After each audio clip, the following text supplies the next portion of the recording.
Jumpa lagi rekan-rekan para penggemar audio sound system dan box speaker.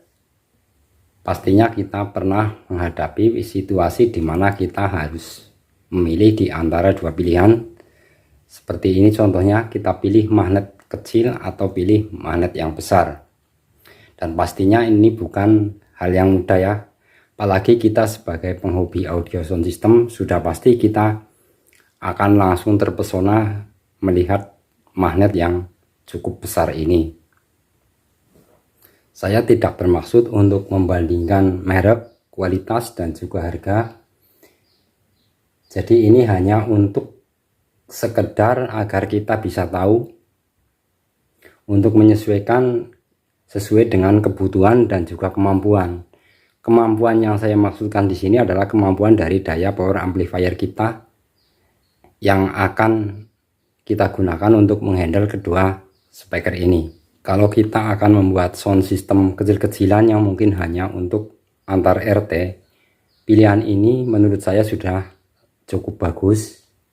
Dan kalau kita mungkin mau menghandle acara-acara yang agak besar, mungkin yang menghadapi audiens yang cukup banyak, ini juga merupakan pilihan yang bagus dengan syarat power amplifier yang kita gunakan bisa menghandle speaker ini.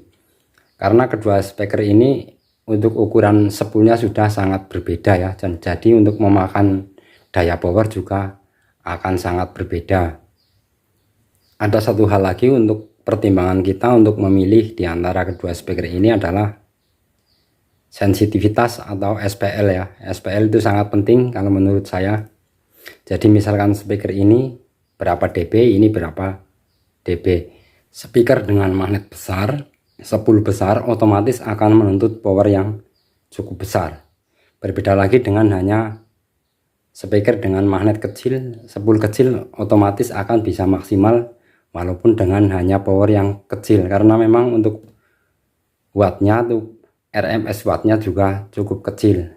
Sedangkan untuk speaker dengan magnet besar didukung dengan voice coil yang besar, otomatis akan boros daya power.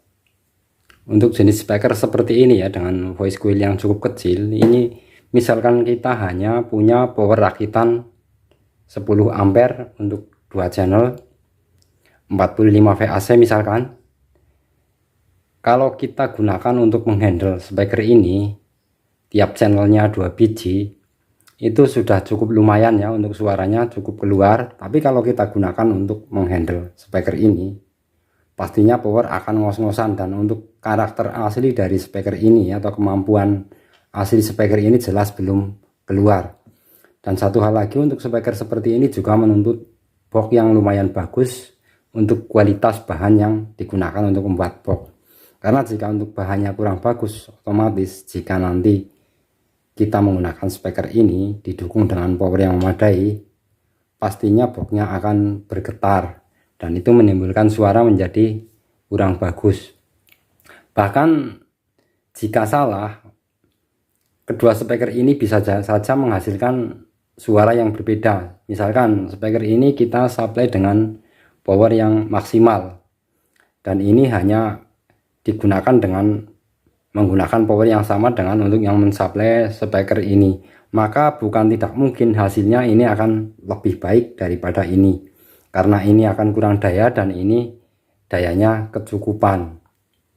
Jadi walaupun kita punya speaker dengan magnet kecil, spool kecil, kita tidak perlu berkecil hati ya, asal kita bisa memaksimalkannya, menyesuaikan kemampuan power yang kita miliki, hasilnya cukup maksimal. Kalau sekelas speaker ukuran magnet seperti ini saja sudah lumayan bagus untuk acara outdoor, untuk seperti sound system untuk acara hajatan ya, sudah cukup bagus. Intinya kita sesuaikan saja dengan kebutuhan yang kita butuhkan dan juga kemampuan power ampli yang untuk menghandle speaker tersebut. Yang besar belum tentu maksimal jika power yang untuk menghandle kedodoran, sedangkan yang kecil belum tentu tidak maksimal ya, jika powernya yang kita gunakan adalah pas.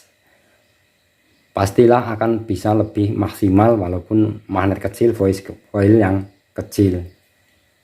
Karena perbedaan diameter spool dan juga magnet, otomatis wattnya juga akan berbeda.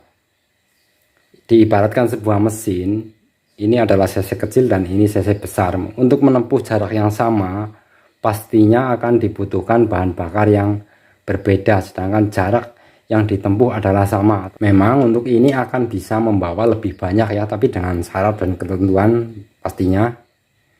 Untuk powernya juga mumpuni, untuk bloknya mendukung, ini pastinya akan melebihi dari ini hasilnya, tapi ini tidak selayaknya ini dibandingkan ya.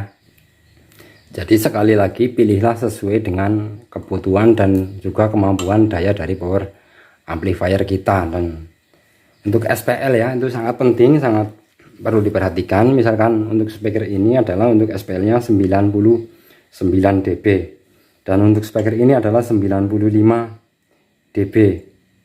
Jadi untuk SPL dengan watt yang sama istilahnya ya, ini akan menghasilkan tingkat kekencangan yang berbeda. Ini 99 dan ini 95, cuman ini tidak ada keterangan berapa meter, berapa volt, ini tidak ada. Dan kalau di sini, kalau untuk speaker ini adalah 99 dB, 2,83 volt, 1 meter. Jadi ini ada penjelasan seperti itu. Kalau ini tidak ya, hanya tertulis 95 dB, dan untuk wattnya ini adalah 500 dan peaknya 2000 watt.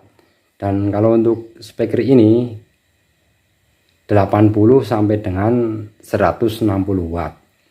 Jadi kalau ini memang didukung dengan power amplifier yang sama-sama mumpuni, jelas bukan bandingannya. Jadi memang sebaiknya tidak kita banding-bandingkan ya.